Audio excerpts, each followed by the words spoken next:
Ол ақылды ғой. Ақыл деген ол өлмейтін байлық қой, жігіттер. Ақыл.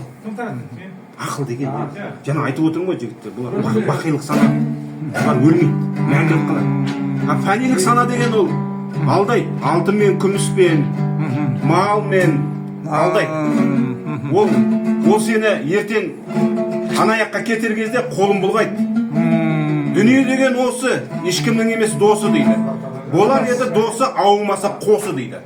Ауымаса қосы дейді. Қосса шаңырақ жоқ қой. Қосса жылқышылар, шөпшілер тігеді.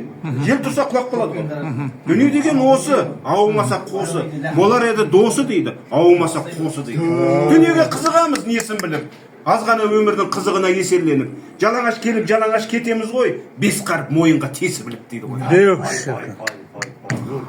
Шарана мен туып едің, бөз араны өтесің. Бір сағымды қуып едің, қай уақытта жетесің? Қанша дәулет жиып едің, бәрі қалды нетесің? Мал үшін жаға жыртып едің, қайтып алып кетесің.